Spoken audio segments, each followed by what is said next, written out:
welcome to Fourth Partner Energy's special series, Spotlight on Sustainability. Brace yourselves over the next few minutes as we give you business insight that's probably not available across any business school, boardroom, media interview, or even conference. This is a specially curated conversation that talks about the role each one of us play as professionals in ensuring we leave behind a cleaner, greener planet for future generations. We delve into the minds of India's most sustainable businesses and bring to you practices that ensure why companies are beginning to prioritize ESG. In today's special episode, we throw the spotlight onto a firm that needs no introduction. It is the flag bearer of India's prowess in information technology the world over. It is a company that is truly transforming digitally the lives of every individual across the globe. A company with a presence in over 90 countries, and today it is a leader in sustainability not just in India, but across the rest of the world. Let's delve into the sustainability secrets of Tech Mahindra.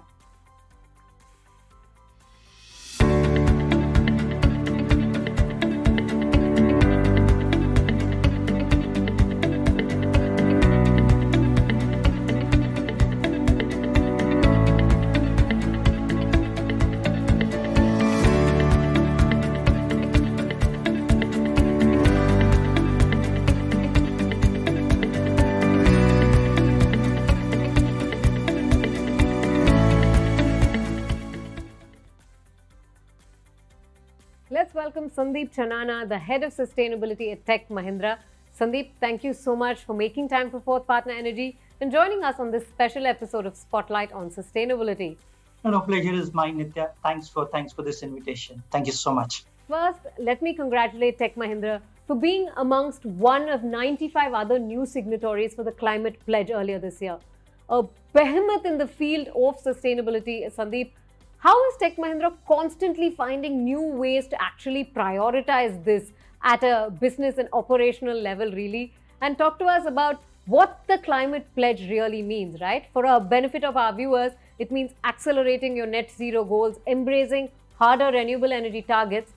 What prompted this at Tech Mahindra? Nitya, let's take a step back, okay? Now, world was speaking about 1.5 degree and then, below 2 and then now 2 and now, you're speaking about net zero.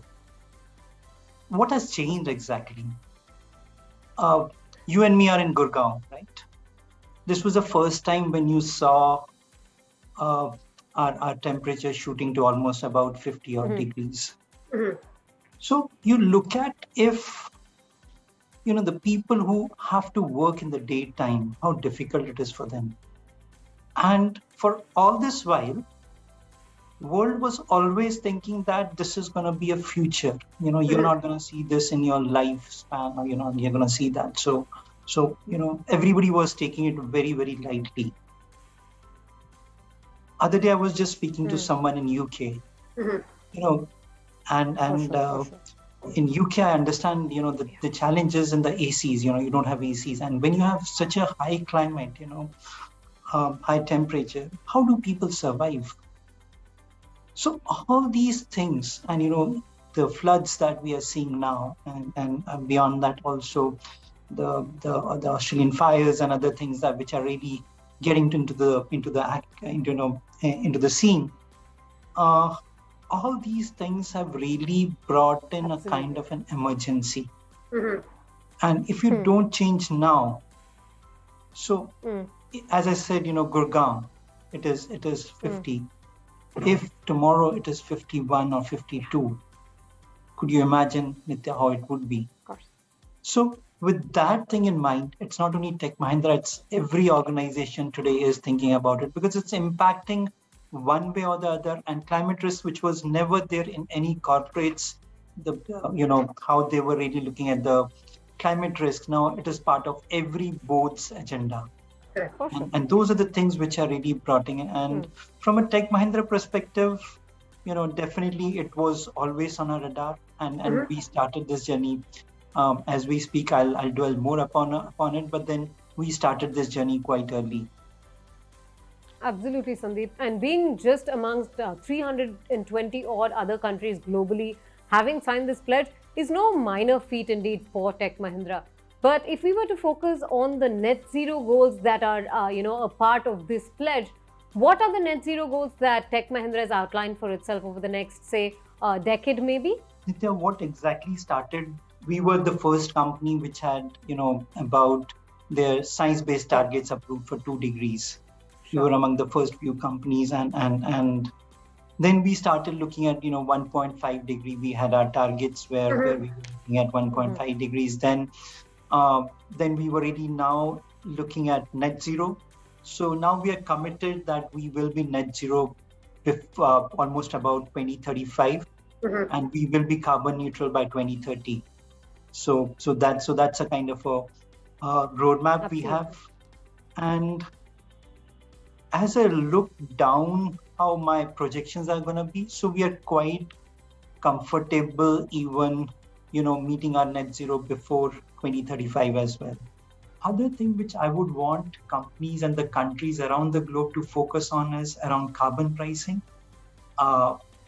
See, you have taken targets to be renewable, you have taken targets to implement green technology, but where are the funds going to come from? I mean, that's a question which nobody has asked till now. So for every step where you're moving into the green, you need investments, and so those investments will come in only if at a country level or at an organization level you have a carbon price and you have that mechanism build it into the system. So at Tech Mahindra we have some virtual pool which is built up, and from that it becomes much more simple for us to make those investments as such. Kudos to Tech Mahindra for embracing such stringent goals, Sandeep. And here's hoping that you achieve these milestones well ahead of target years. Now, if we were to talk about renewable energy, that is something that at Fourth Partner Energy we're extremely passionate about, right? We offer renewable energy solutions to corporates like yourselves, helping them cut down their carbon footprint while actually benefiting the environment. We offer these renewable energy solutions not just in India, but across South and Southeast Asia as well. Now, if you talk about renewable energy as a percentage of your energy mix at Tech Mahindra, what is it currently and where are you looking at pushing this needle in the next couple of years, Sandeep? As I said, Fourth Partner is definitely playing a very major role in the whole transition. Specifically for India, when our targets are 2070, so I think so you're playing a very major role. Though corporates are going to do it, then in the end it is a country which is really coming up with their goals as well. So from a Tech Mahindra perspective, the roadmap is very, very clear. As I stand today I'm 22.9% of my renewable energy mix is renewable. Going forward, we are looking at our major locations, which would be Pune, then looking at Noida, then looking at Chennai, and these all places where we would be having PPAs signed, power purchase. They've already been signed. I think so.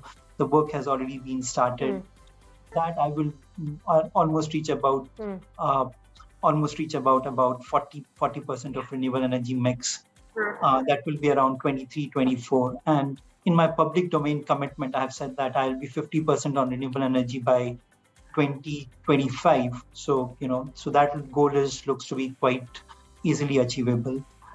Then I have remaining 5 years to say that yes means I have to complete my other locations. But net, if you really look at renewable energy, would be almost about 70% of my overall net zero targets, and then remaining 20% would come from my internal optimization issues, and rest 10% will have to really figure out in terms of how do we really offset in one way or the other.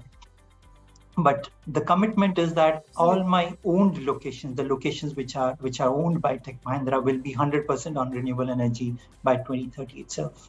Glad to hear this, Sandeep. However, the one piece of the pie that often goes missing when you talk about ESG and prioritizing sustainability is the reporting and the transparency in disclosures aspect of it. And if I can look at what Tech Mahindra has done in this sphere, right? A crucial lesson that all of us can learn, one best practice, if I may say, that we can imbibe from Tech Mahindra is the absolute transparency with which disclosures are made, and even embracing, the need for this transparency. In fact, you were recently given an A in water stewardship and climate change when it came to CDP's disclosures, right? Talk to us about why this is important for any company, really, Sandeep. Look at the cost of electricity that you get from the grid. Sure. Look at the electricity which is coming from the renewable energy, or which is coming from PPAs, or cell phone farms that we have already put up at Tech Mahindra. So definitely you have some figures where you save that kind of the profits, and you have those kind of profits in your in your pocket itself. So definitely it makes a lot of sense that sustainability is bringing profits to you. Absolutely. If you also look at sustainability, there is a motivation among the employees. Employees are looking to work for the companies which are ESG compliant, which are much more friendlier to the employees as such. And today, climate has become important to everyone. So, from a perspective of any employee or any customer, it has become very important that they work with only those kind of companies where the energy has been given, or the climate has been given a priority. In fact, just to add here, today all my customers in their new businesses are asking, what are you doing about your climate? Okay, so that is a very, very first question that comes to me while a customer is sending an RFP or a request for information, RFI. So if I'm not compliant, that means I will not get a business. If I'm not improving, my business is at risk. So it is as important as that for me to be in CDP, in disclosures. Reporting is very important for me.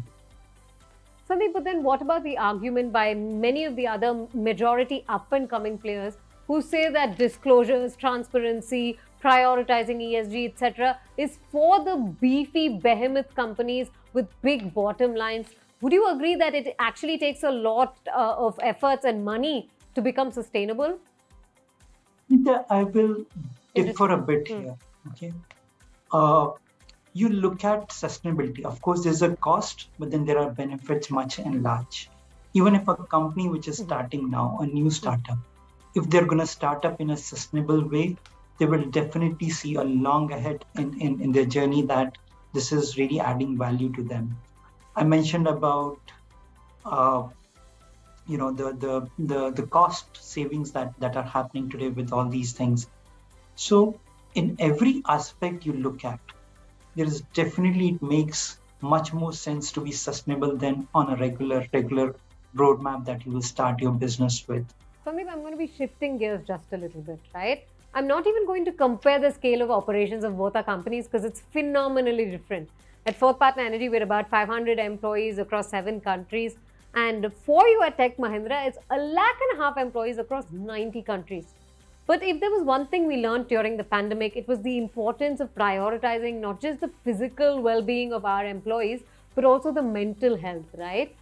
For Tech Mahindra, when your presence is so vast across the globe, what are some of the measures you do to ensure that employees are priority for the firm? For us, the raw material is what? Raw material is our people.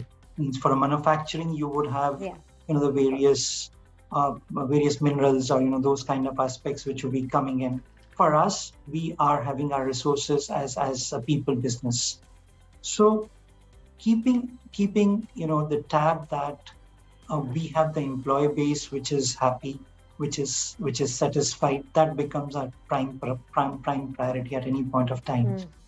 And globally also, during this pandemic time, the kind of efforts that really went in to bring those kind of people together, that was a time when the motivation levels or the levels were very, very down within the employees. So to gear them up to a level where they would work together, they would have all their priorities looking right from personal to the official, and then moving them to a level where their commitments were met. During this all pandemic, I can say it with great proudness that there was never a time when there was a complaint from our customers that their deliverables were not being met. So, to gear up with all those things, it took efforts. It took efforts, the employees who had challenges during the time of pandemic, to reach out to them, to see that how their families are being really looked at.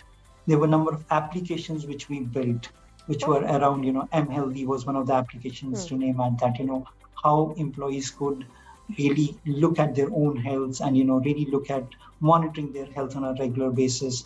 So all those kind of initiatives were really brought in. Sandeep, one more interesting thing that I came across while we were researching for this particular episode, and you've just mentioned it in passing, is your flagship program of Green Marshals or ESG ambassadors. Talk to us about why that is a huge success at Tech Mahindra. These Green Marshals are the specific green ambassadors at every location. So there are about 25 key of them, and they work on all the aspects of ESG, environment, social, and governance. They have their own charter at every location to look at what is priority for them. There is a reward and a full-fledged mechanism to see that how their ideas get into the system and how they get rewarded and other things. So that plays a very major role. And if they have to play a major role, they also have a lot of benefits from whatever gets implemented within the organization itself. So these all are the aspects which are really being monitored from the central core of the sustainability cell as such. Sandeep, if you give me a minute to circle back to the pandemic, because I believe a lot of business lessons were learned in the last 2 to 3 years. Now, for a firm like ours, right, in the renewable energy spectrum, we have an in-house IoT-based remote monitoring service that enabled us, even when the country was shut down, even when there was a nationwide lockdown, from the very comfort of our apps, we could monitor and ensure that there was maximized generation at solar plants across the client's facilities, right? Pan-India, there was maximum generation. Any issues or glitches could be resolved in a matter of minutes simply because of our remote monitoring systems. Now, that is just one example at our end of the role technology really plays. But you mentioned HealthyM, the app. Can you also throw the spotlight on what technology and players like yourselves will be doing to embrace and accelerate energy transition across the globe? Tech Mahindra started its journey with starting on ESG. Okay, now we have reached a Clearly, place technology where will be the key, right? Now customers are coming back to us and saying that, yeah, whatever you have done for yourself, can you do it for us? So today we have started building our own ESG offerings. Absolutely. Okay. Now these ESG offerings are bucketed into 3 verticals. One is what we are saying is most of these companies would need some kind of a baselining or some kind of a roadmap to be put that where they are in their ESG journey. So we are helping those companies to put up a plan, to do a baseline, where do they stand, whether it is life cycle assessments, whether it is eco designs, whether it is looking at, whether it's SPTI targets we just discussed about it, or whether they want something to do with their strategy imbibed into the ESG framework and other things. So we help the companies with those kind of initiatives as well. The second bucket, which our second vertical, which I really said was the standalone solutions. So, like one of our customers asked for, can you help us with, it's a port customer asking that, there's a sludge in the ocean. Can you help us remove that sludge? So we said, yes, there are robotic solutions available. So we could pick up those robots and they could clean up the whole sludge and, get it back to the land, and it can be disposed of in eco-friendly way. Or there could be something like, the data center, which are the major consumption of, electricity. We have solutions around, how do we really optimize electricity using the sensors, using the various IoT-based solutions, how would we really reduce the carbon emissions for those customers as well. Then one of our companies, Perigord, it's one of our own companies, which has come out with a packaging solution. So you could look at where the raw material is coming from and can there be a better raw material being used compared to what a company has right now? So these are the kind of standalone solutions which we have really built up. Now, when all these two verticals are working, the government regulations or the government norms have changed. Whether now you have BRSR coming up, you have various guidelines from SEC as well as Canadian and EU guidelines coming in. So we have well-structured reporting formats with us. In fact, Tech Mahindra is one of the companies which is reporting on all the 5 frameworks, whether it's TCFD, whether it's GRI, whether it's SASB, whether it's IR, or whether you're also looking at SDG goals aligned. So these kind of 5 frameworks, we may be the only company in the world which is reporting on all these 5 frameworks. So we know the frameworks well. So we said, okay, we could also do the reporting for our customers to help them do that. And to all these 3 verticals, we also have a platform which will capture the data, which will monitor the data, and it will also show where do you stand in terms of your performance. So that will be your end-to-end platform for your ESG. Now, this would have climate, this would have social, this would have the governance parameters also included into it. So these are the end-to-end solutions which we are running for our customers today. And this is how I'm saying is that technology is there and technology is going to play a major role in transition towards net zero. Sandeep, I'm going to refer to the employees count just one more time. We are talking about 1.5 lakh employees across 90 odd countries globally. What does it mean to be inclusive, diverse, etc. for a behemoth like Tech Mahindra? How important is it to stay relevant as far as all of these matters are concerned? Very, very important point again, because whatever we have spoken till now, right from climate to the social aspect, now again diversity, very, very important point from any organization's perspective. Absolutely. And one more point which I would want to touch while you said that DNI. In any organization, if you really look at even means you said that okay, this becomes a regular part, but still you look at the women in the senior management. You'll always find that there's a vast gap. So that is a place where today we are focusing on, and that's a place where we have taken the targets that we will work around that a way where the women could be much larger in number at a senior management level. Though again, we have kept our DNI targets saying that from the man to woman, how much would be the targets around 33.1 to moving it to almost about 35 and all numbers. So, but this is how from a gender diversity we look at it. Then there are various other policies. Means we touched about LGBTs, we touched about the various other aspects of DNI also. How we are really coping up with the employees in the other part of the world. That becomes very important. Their culture is different. Their habits are different. So how do you imbibe those into the culture of Tech Mahindra? So touching with the how women are playing a major role specifically in the IT industry. We're also looking at how do we really increase those numbers from 1% to the other. Today we have about almost 33% women in our total organization. So how do you really increase those numbers? There are targets around it, looking at from that aspect. Also, there are different cultures. As you mentioned that we are working in 90 odd countries. So at every country, there's a different culture. Every country, there's a different habit. How do you really involve those kind of cultures within the organization while we are all working together? There are a number of policies which we are really looking at, whether it's human rights policies, whether it is, the employee-friendly policies, how you're really looking at some, reporting the softer aspects of POSH and, all the other aspects as well.